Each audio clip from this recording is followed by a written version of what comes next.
Para resultados diferentes necesitamos votar diferente.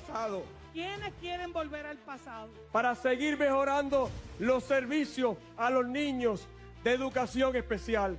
Este Puerto Rico que queremos va a empezar a respetar a nuestras personas con diversidad funcional. Y para lograr que nuestros jóvenes se gradúen siendo total y absolutamente bilingües. Vamos a hacer que nuestras escuelas públicas sean escuelas bilingües. Para seguir bajándole las contribuciones con énfasis en la clase media y clase trabajadora. Por eso creo en reformar las contribuciones para que la clase media pague menos. Para seguir haciéndole justicia salarial a nuestros policías. Nosotros vamos a encargarnos también de hacerle y darle un retiro digno a nuestros policías en nuestra isla. Te pido un voto íntegro, una sola cruz bajo la palma en las 3 papeletas. Una sola cruz debajo de la palma. Pero ¿por qué en 8 años no lo han hecho? ¿Por qué en tantos años no lo han logrado? Porque Jennifer es parte del problema. Lleva en Washington suficiente tiempo para haber cambiado muchas cosas. Sin embargo, no lo ha hecho. Jennifer forma parte del desastre y Jennifer está copiando discursos de sus antecesores. ¿No te parece extraño que las promesas sean las mismas que en 2012? Emitiendo contenido desde Puerto Rico para el mundo. Estás en G Network Televisión.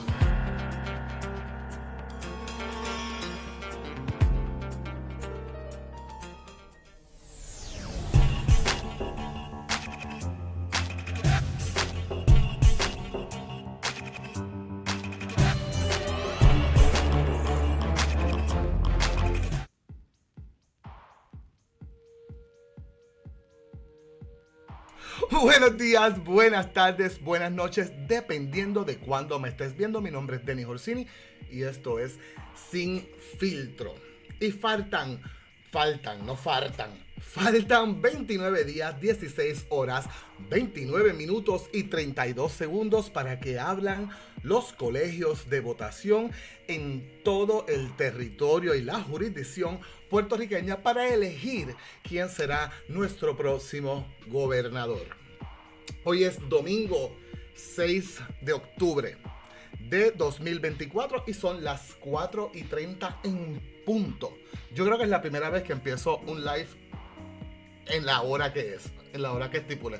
Hoy vamos a estar hablando ciertamente de varias cositas. Hoy yo quiero traerte un recuento o aclararte o refrescarte la memoria sobre unos hechos que empezaron hace mucho tiempo, el siglo pasado, que comenzaron con un movimiento. Y es que en los últimos tiempos hemos visto cómo el movimiento estadista ha reclamado en tono de denuncia una supuesta, según ellos, persecución política. Y a mí me parece que es menester de todos y todas corregir de la forma más enérgica posible esa apreciación completamente infundada. Porque aquí sí hubo persecución política. Aquí sí hubo desapariciones forzadas. Aquí sí hubo presos políticos.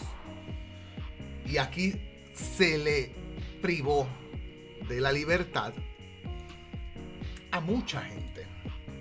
Y no fue precisamente el movimiento independentista quien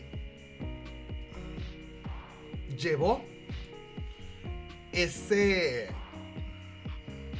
acto tan vil. Aquí, por décadas, por muchas décadas, se persiguió y se carpeteó al movimiento independentista puertorriqueño. Y aunque a mí no me afecta porque yo no soy, nunca he sido y nunca seré independentista, lo cierto es que las cosas hay que decirlas. Hay que recordar la historia para no repetirla. Porque en la medida en que nosotros como pueblo olvidamos nuestra historia y nos olvidamos los hechos que en gran medida nos han traído al día de hoy, entonces estamos condenando a nuevas generaciones a cometer los mismos errores una y otra vez.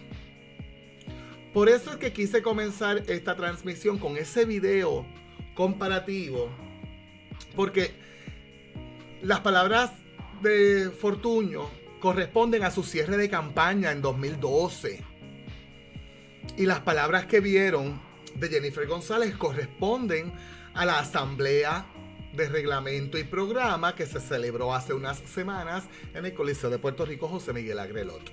Ya de eso hablamos antes, pero es imperativo que todos y todas analicemos estos dos discursos a la luz de su similitud extrema, a la luz de las promesas incumplidas, a la luz de la mentira que una y otra vez te repiten cada 4 años.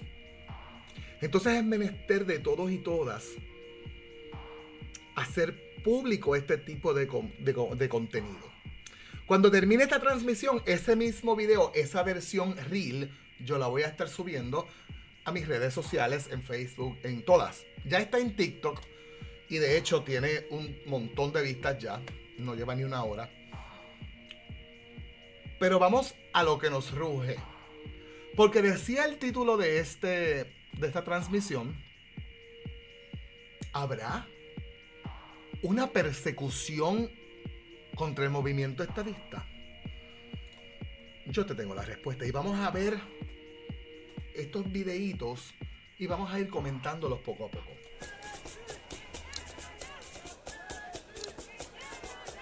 Llegó un punto en el que Estados Unidos y su gobierno títere en la isla ya no podían ignorar este movimiento, por lo que pronto se contrató, entrenó y armó con metralladoras y gases lacrimógenos a un grupo de nuevos oficiales. Sin embargo, los nacionalistas siguieron luchando. En 1935 la policía mató a 4 nacionalistas en un evento universitario. Los nacionalistas tomaron represalias matando al jefe de policía y luego, sin juicio previo, la policía ejecutó a su asesino y arrestó a Campos, el líder del movimiento, por conspirar para derrocar al gobierno.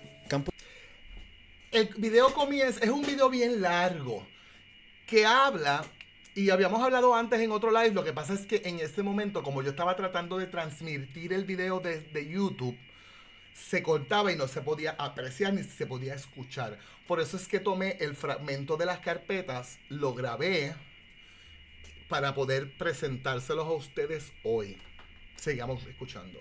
Está hablando en este momento de Pedro Albizu Campos, de Pedro Albizu Campos, y la historia que gira en torno a él y los sucesos posteriores a ese inicio, que ciertamente fue pedregoso para el movimiento independentista, pedregoso para los Estados Unidos, pero que derivó desafortunadamente en unos hechos lamentables y reprochables. Fue sometido a un juicio amañado con un jurado compuesto en su mayoría por estadounidenses del continente y fue condenado a 10 años de prisión. Unos meses después, la gente protestó pacíficamente el Domingo de Ramos y la policía empezó a disparar a la multitud. Hombres, mujeres, niños y ancianos fueron apaleados hasta la muerte y tiroteados por la espalda mientras huían.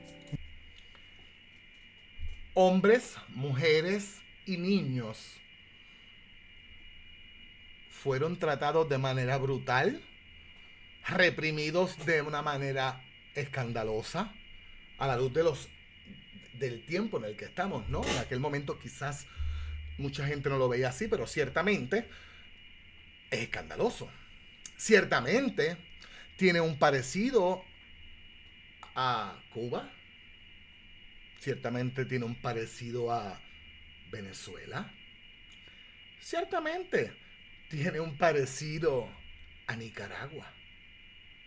Entonces, ¿por qué traer esto ahora? Simplemente porque no podemos permitir que este pueblo olvide su historia.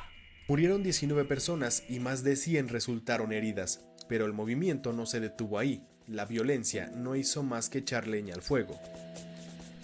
En Washington DC empezaron a preocuparse porque este movimiento independentista siguiera creciendo y no querían renunciar a su isla en el Caribe. Aún quedaba mucha tierra y mano de obra por explotar en Puerto Rico, sin mencionar las bases militares que tenían ahí. Así que recurrieron a una medida extrema, algo que, al informarme, me voló la cabeza de una manera sorprendente. En ese entonces, Puerto Rico tenía un valor militar. Puerto Rico tenía un valor quizás comercial. Eso con el pasar de los años cambió. Hoy en día Puerto Rico sí tiene un valor para Estados Unidos, pero no es militar. Y ciertamente tampoco es comercial por las leyes de cabotaje que nos aplican. Pero la inmensa mayoría del gran comercio puertorriqueño es americano. Entonces, se hace meritorio decir y mencionar que Estados Unidos obtiene mucho más de 76 mil millones de dólares al año de Puerto Rico. Esa es la realidad. Comprobado. O sea, lo que tienes es que hacer una simple búsqueda en Google, hasta en YouTube. Porque este video es de YouTube y lo puedes encontrar en el canal de Johnny Matt Harris en YouTube. Estudio todo esto, observo el comportamiento de los imperios, observo cómo controlan a la gente y nunca había visto algo como esto. Todo empezó con unos agentes del FBI que se infiltraron en la isla para colaborar con la policía de Puerto Rico. Tenían una sencilla misión: espiar a todo aquel que consideraran una amenaza política para sabotear el movimiento independentista. Por eso espiaban a todo mundo. Espiaban a los nacionalistas que formaban parte del movimiento, pero también a sus amigos, sus parejas, sus compañeros sexuales, sus colegas de negocios y sus hijos. Espiaban a todo el mundo. A los nacionalistas y a sus familias, sus amigos, sus parejas sexuales, sus parejas consensuales. Y ahora viene un punto que a mí me pareció, cuando vi el video por primera vez, porque el video lo he visto varias veces para poder entender y poder analizar cómo se dieron estos hechos. Porque ciertamente yo conocía ya, pero tenía una perspectiva equivocada de lo que había pasado con las carpetas. Buscaban antecedentes penales, amantes, deudores, acreedores, fotos, números de placas, expedientes académicos e incluso la lista de invitados a las bodas. Eran muy meticulosos, también escuchaban llamadas telefónicas e interceptaban cartas. Todo era válido. La idea era crear miedo colectivo para que todos se sintieran observados. También la idea era crear miedo colectivo. Que todos y cada uno de los habitantes de Puerto Rico se sintieran observados. Y yo vuelvo y pregunto, ¿a qué te suena esto? ¿Qué similitudes, si alguna, tú puedes ver entre estos hechos históricos y la República Bolivariana de Venezuela? O la República de Cuba. O la República de Nicaragua. Esas mismas que continuamente nos mencionan aquellos que quieren llegar al poder por el mero hecho de llegar al poder. Yo solo pregunto, ¿tú ves alguna similitud? Empezaron a entablar relaciones con una red de informantes. A menudo, la familia, amigos o vecinos de la víctima eran parte de esta red de espionaje. El FBI recurrió a la extorsión y a la manipulación, lo que obligó a la gente a traicionarse entre sí, provocando divorcios, rupturas de amistad y comunidades fracturadas. Todas estas operaciones se hicieron encubierto. Los agentes del FBI vestían ropa normal, pero vigilaban constantemente a la gente que los rodeaba y los Increíble. Vigilaban constantemente a sus objetivos. ¿Y quiénes eran esos objetivos? el movimiento independentista. Porque no se ciñó al movimiento nacionalista, no señor. Se ciñó a todo aquel que pensaba diferente. Y yo te pregunto a ti que me estás viendo en este momento. Nuevamente, ¿hay alguna similitud entre Cuba, Venezuela, Nicaragua y esto que pasó aquí en Puerto Rico bajo la bandera americana? Sabemos porque documentaron todo.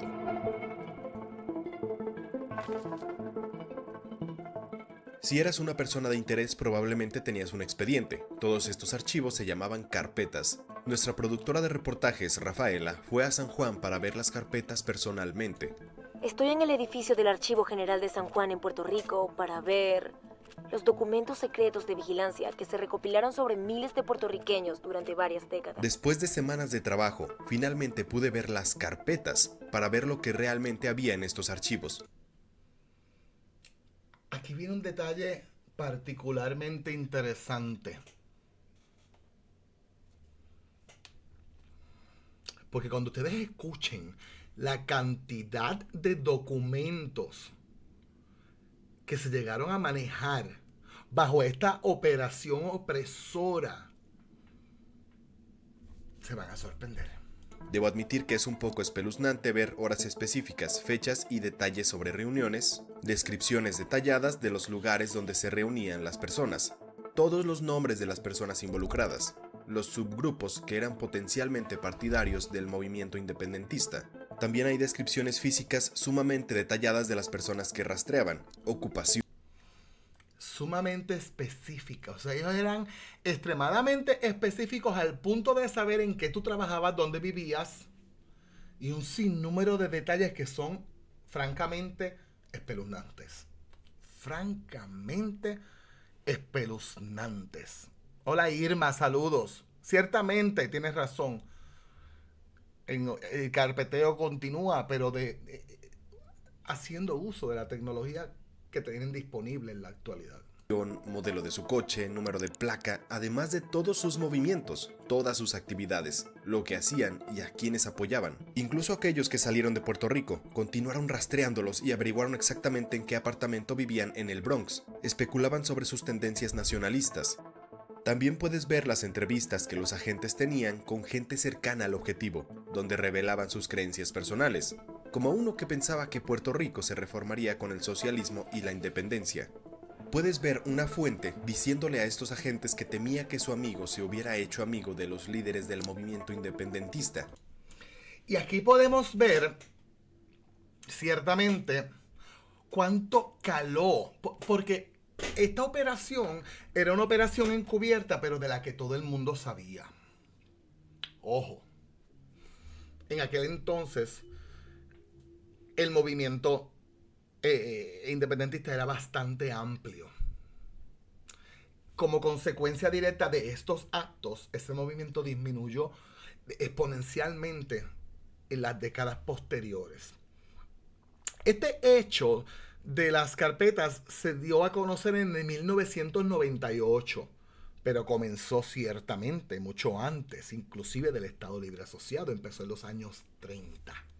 Y que hubiera sido inducido por esa amistad. Y como era de esperarse, los informantes pedían a los agentes que toda esta información se mantuviera en secreto. Los agentes incluso entrevistaban a miembros de la familia. Hay una transcripción donde unos agentes hablaban con la madre de alguien sospechoso de formar parte del movimiento independentista. Por cierto, en todos estos documentos se ve la obsesión por quienes tenían armas. Es complicado dimensionar lo exhaustivo y poderoso que fue el espionaje. El FBI pudo usar toda esta información para intimidar, chantajear y castigar a los presuntos nacionalistas. Hay miles de ejemplos, desde niños que fueron secuestrados y puestos en un helicóptero por el FBI, hasta aquellos a los que se les negó un trabajo gubernamental porque tenían una carpeta. Después de todo, era una guerra psicológica contra los puertorriqueños que querían la independencia. Y funcionó bastante bien para dividir a la gente y hacerlos sentir impotentes porque siempre estaban siendo observados en sus momentos más personales. Es increíble cómo esta operación de represión fue exitosa desde la perspectiva que lograron achicar el movimiento independentista hasta el punto de prácticamente hacerlo desaparecer. Y nuevamente tengo la obligación de hacer este contenido a la luz de que he leído en múltiples medios que líderes y simpatizantes del movimiento estadista están alegando una supuesta persecución al movimiento estadista, lo que a mí me parece una locura, porque cabe señalar que bajo la gobernanza a partir de 1968 del PNP y del Partido Popular en el 38, esto continuó pasando. Estos gobiernos hicieron eco de esta operación.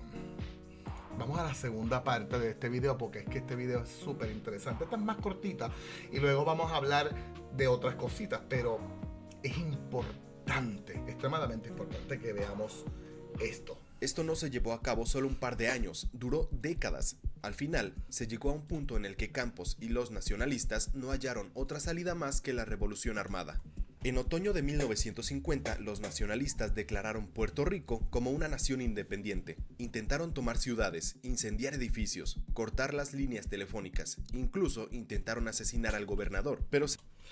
Entonces usted dirá, no, pero es que los nacionalistas también incendiaron edificios, intentaron matar a un gobernador ilegítimo porque era un gobernador nombrado por los Estados Unidos, etcétera, etcétera. Pero es que no le dejamos alternativa, y cuando digo no le dejamos, no me refiero necesariamente a mí y a ti, sino a quienes realmente siempre han mandado en Puerto Rico, y esa es la razón por la que la independencia no va a llegar a Puerto Rico. Vamos a seguir viendo. Seamos honestos, era 1950 y Estados Unidos era el país más poderoso. Estas personas no tenían ninguna oportunidad de ganar contra la recién coronada superpotencia mundial. Su objetivo era llamar la atención del mundo y presionar a Estados Unidos para que abandonara su colonia. Pero la respuesta de Estados Unidos llegó en forma de bombardeo. Esta ha sido la única vez en la historia de Estados Unidos en la que bombardearon a sus propios ciudadanos. Ha sido la primera y la única vez que los Estados Unidos ha bombardeado a su propio territorio, a sus propios ciudadanos, y eso ocurrió en Utuado. Un superviviente de la revolución fue entrevistado hace 5 años y dijo que era una situación parecida a la de David y Goliat. Su líder les dijo que podrían morir o ganar, pero que al menos habrían dado a conocer Puerto Rico al mundo. Durante esta revolución, muchos de los combatientes vestían sus mejores galas, llevaban trajes y corbatas planchadas porque sabían que morirían. Luchaban por una causa. Al final 2 docenas murieron. Puerto Rico no tenía ninguna posibilidad. El presidente Truman anunció que había sucedido un incidente en Puerto Rico, restándole importancia a lo acontecido. El presidente Truman, o Truman, whatever como se diga, dijo que había pasado algo en Puerto Rico, pero no dijo qué fue lo que pasó.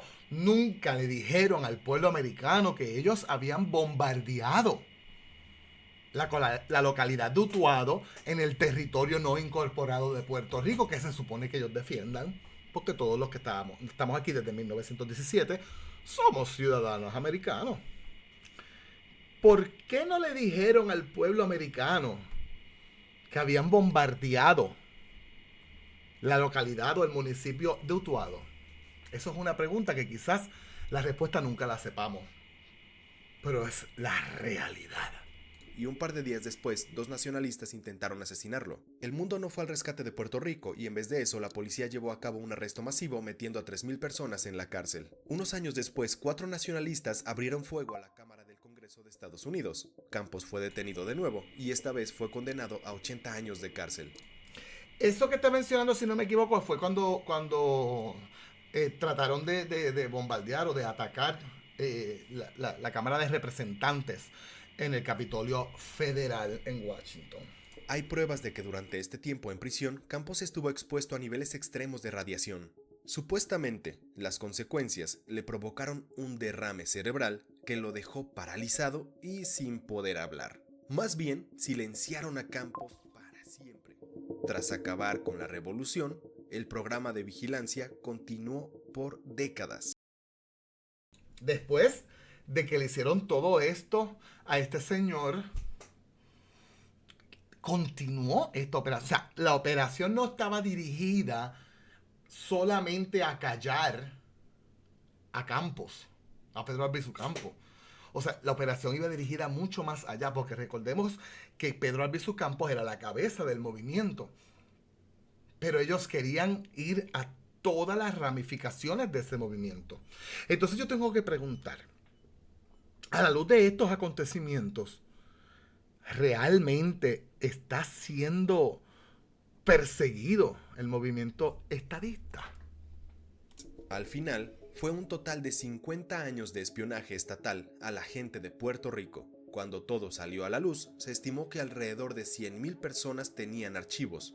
Mucha gente en Puerto Rico sabía lo que estaba pasando, pero no tenían evidencia real. No se dieron cuenta de la magnitud del metódico enfoque que el FBI tomaba para espiarlos, dividirlos y degradarlos psicológicamente. Lo que les acabo de decir, todo el mundo lo sabía, pero nadie se atrevía a hablar de ello.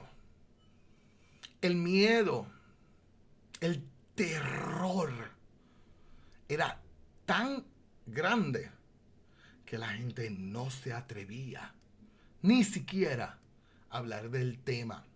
Muchísimo menos se atrevían en ese entonces a decir que simpatizaban con la idea de la independencia.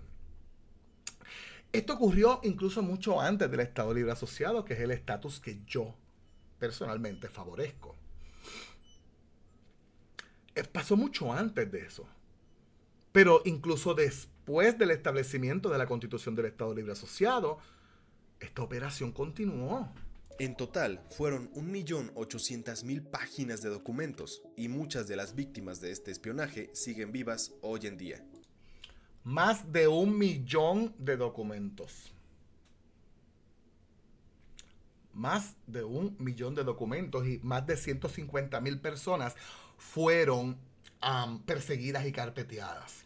Si tomamos, que en esa época tomamos la población de Puerto Rico de la época, en comparación con la de ahora, pues ciertamente 150,000 personas quizás no son mucho. Pero en ese momento la población general del censo era muchísimo menor. Había muchos menos habitantes dentro de la isla, incluso menos que ahora, con todo y este éxodo que ha habido en los últimos 20 años. Eso es la realidad. El video le faltan más que 20 segundos, vamos a ver. Creo que las carpetas son una gran señal de cómo Estados Unidos se aferró a su colonia en el Caribe. Fue la consolidación de lo que Estados Unidos ha hecho desde el principio, crear un sistema de confianza y opresión, donde la gente vivía y moría bajo el pulgar de esta superpotencia, que ejercía un control bastante agresivo sobre estas personas. Es impresionante. Yo estoy seguro que este material a mucha gente le va a parecer impresionante. Y yo te invito a compartir este video. Más adelante lo voy a subir también a YouTube. Vamos a ver si YouTube me permite dejar el video arriba, porque ciertamente es un video de YouTube. Quiero cambiar el tema y llevarte ahora a Luma. Y que veas, porque es que faltan 29 días, 16 horas, 3 minutos y 24 segundos para que abran los colegios de votación. Y es menester de todos, es responsabilidad de todos y todas educarnos. Porque yo no te puedo decir por quién votar. Pero como siempre digo, sí te puedo educar para que tengas a la mano todos los elementos de juicio necesarios para tomar una buena decisión. Y yo quiero presentarte nuevamente este video, que lo pasamos hace unos días, pero para que veas la falta de compromiso de Luma Energy con el pueblo de Puerto Rico. Señor Saca, ¿es cierto que los puertorriqueños experimentaron 4 horas adicionales de apagones durante el año fiscal de 2024, lo que refleja un aumento del 19% comparado en el año anterior? No tengo el número exacto, pero ciertamente los apagones son reales, correcto. Presumo que usted no ha revisado la resolución del negociado de energía, porque esa información está en ese reporte. Entonces, Es también cierto que para ese mismo año fiscal, Luma vio un aumento del 17% en sus ganancias en comparación al año fiscal del 2021. ¿Un incremento en qué? Disculpe, no escuché. Un aumento del 17% en sus ganancias en comparación al año fiscal 2021.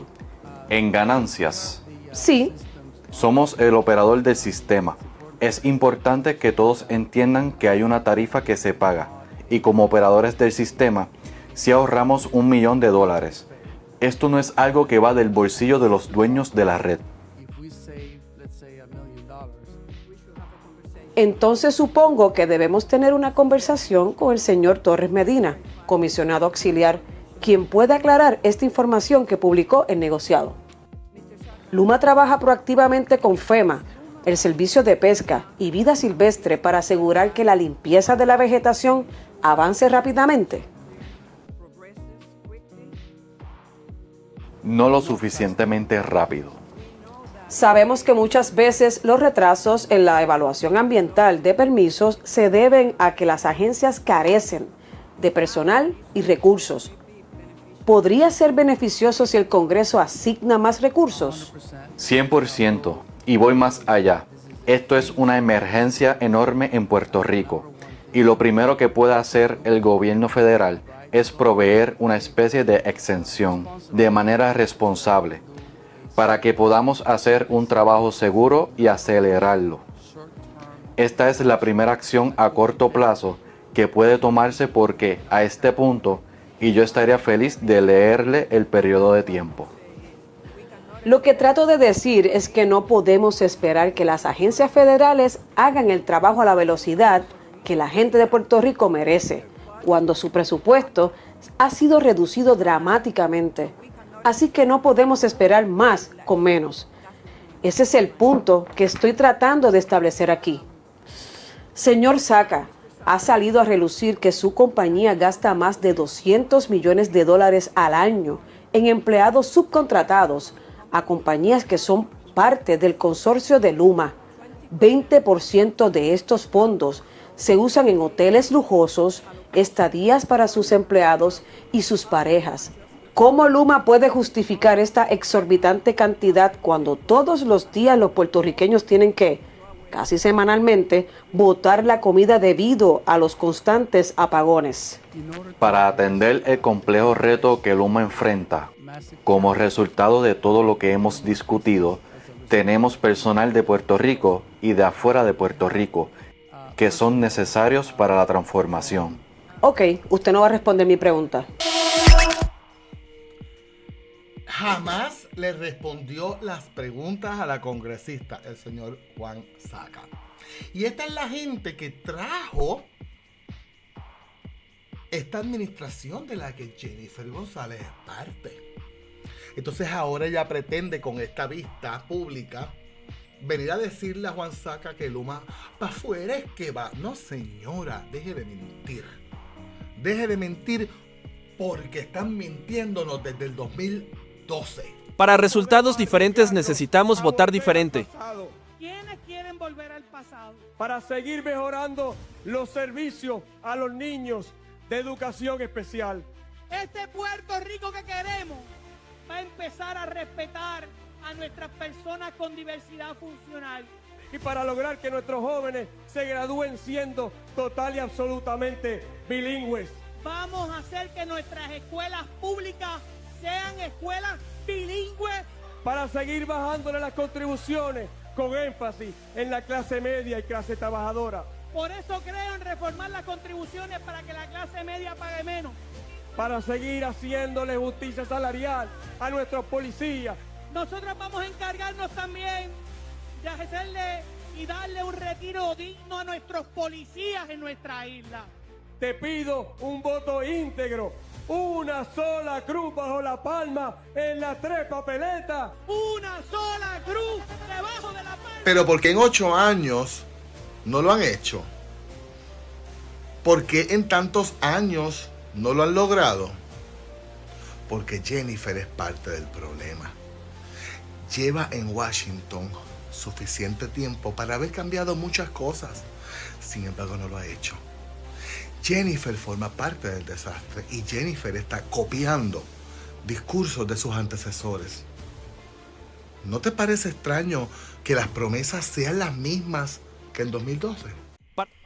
¿No te parece extraño que elección tras elección nos siguen prometiendo lo mismo? Prácticamente con las mismas palabras. Es, como dice Irma, exactamente el mismo discurso con un personaje diferente.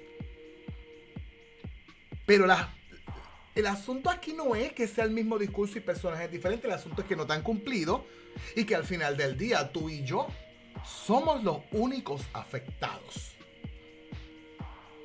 Entonces es imperativo que a 29 días de las elecciones nosotros sigamos llevando el mensaje. Tú y yo continuemos llevando el mensaje claro, contundente, llevando la información que es. Porque a 29 días, 15 horas, 55 minutos y 42 segundos se nos va la vida como país. A 29 días de que abran esos centros de votación, lo que está en juego es el futuro de las nuevas generaciones. Y yo, honestamente, aunque no tengo hijos y no voy a tener, yo no quiero dejarle a las próximas generaciones el desastre que nos han dejado las generaciones previas a la mía. Yo me resisto a ser cómplice de este desastre. Yo me resisto a continuar votando por aquellos que han vendido su conciencia y hasta su ideal con el único propósito de tener el poder. Ciertamente. Así mismo es Irma. Irma Rosario Torres es un ejemplo claro. Y discúlpame, Irma, que la tome de ejemplo. Su niño es un niño con diversidad funcional. Y esta dama ha hecho hasta lo indecible por proteger y defender los derechos de su niño. Esos mismos derechos que estos políticos charlatanes una y otra vez prometen defender, pero que no lo hacen. Entonces vamos a seguir cometiendo el mismo error. Vamos a dejarle a las nuevas generaciones este desastre. Vamos a seguir postergando la decisión de cambiar el rumbo de nuestro país de una vez y por todas. Yo digo que no. Yo me resisto. Y lo voy a repetir hasta el cansancio. Yo me resisto. Me resisto. Y yo no te puedo decir, como siempre les digo, yo no te puedo decir por quién votar. Pero sí te puedo orientar. Sí te puedo llevar el mensaje de quien yo creo y confío que pueda hacer un buen trabajo. Y si no lo hace, en el 2028 lo sacamos. Mi abuelo fue servidor público y mi mamá fue servidora pública. Eran tiempos en donde había un honor en ser servidor público. En la medida en que en los procesos de formación de nuestros niños y nuestros jóvenes podamos enfatizar en los temas que van sobre ética, justicia, compromiso social, lo que es responsabilidad personal, pero también responsabilidad con el otro y con la otra, en esa medida tenemos de alguna forma un antídoto a lo que puede ser posteriormente conductas que ya entonces iniciarían en procesos de reparación luego de cometerse el daño. Pero una vez somos electos, tenemos la responsabilidad de gobernar para todos y para todas.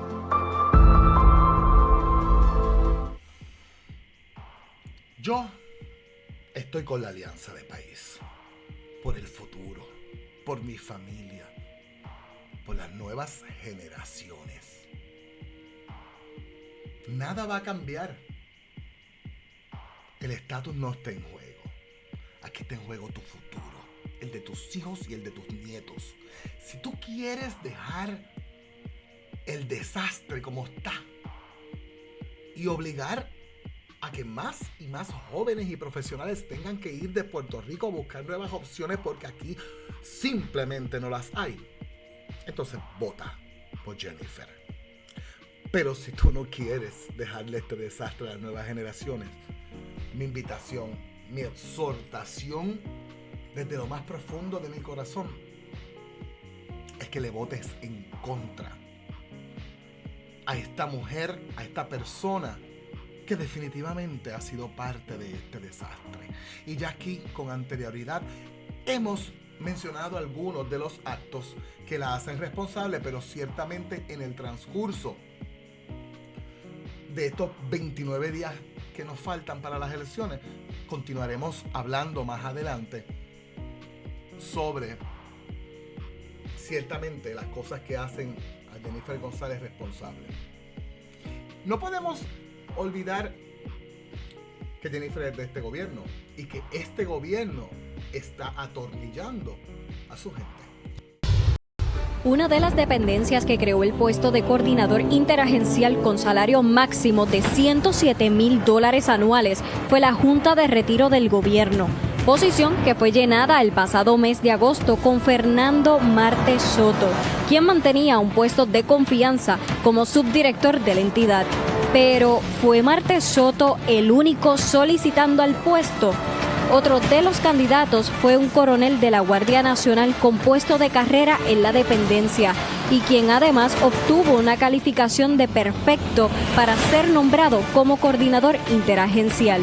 Sin embargo, el director ejecutivo de la Junta de Retiro, Luis Collazo, prefirió a su ayudante especial, por lo que el militar presentó ayer un recurso de apelación administrativa, en la cual solicita que se declare nulo el proceso de selección al puesto, alegando que el proceso estuvo viciado y en adición argumentó que se violentó la Ley 26 de 2010, la cual exige a todas las agencias de gobierno darle preferencia al miembro de los servicios uniformados sobre aquellos candidatos con puntuación igual o inferior en cualquier cargo, empleo u oportunidad de trabajo. Por su parte, el director ejecutivo de la Junta de Retiro sostuvo en declaraciones escritas que Marte Soto cumplió con todos los requisitos del puesto y resultó ser la persona más idónea para ocupar el mismo.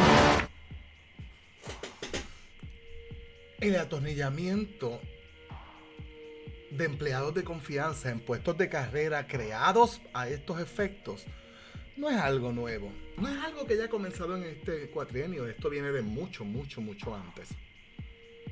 Y es necesario, es imperativo que todos y todas tengamos esta información para nuevamente llegar a la urna, ¿verdad? Con la información correcta. Es imperativo que lleguemos con esa información correcta, mi gente, porque es que es la única forma en la que nosotros podemos asegurarnos que ejerzamos el derecho sagrado al voto de manera correcta. Como siempre digo, yo te invito a que me sigas en todas las redes sociales como Denis Orsini TV. Denis Orsini TV en todas las redes sociales. A que sigas a este canal, a GG Network Televisión, como GNTV Oficial. GNTV Oficial. Y que por supuesto sigas a la nueva página La Tendencia TVPR en Facebook. Gracias por estar aquí. Te invito a que compartas este contenido. Te invito a que comentes este contenido en las plataformas. Va a estar subiéndolo también en YouTube y en TikTok. Te invito a compartirlo. Te invito a analizarlo. Porque al final del día, el único propósito de este servidor es llevarte la información necesaria para que llegues a la urna de votación con la información correcta. Para que llegues a ese centro de votación con la certeza de que vas a emitir tu derecho sagrado al voto de una manera responsable e informada. Yo no te puedo decir por quién votar, pero sí te puedo educar para que votes concienzudamente. Gracias por estar aquí y nos vemos en la próxima.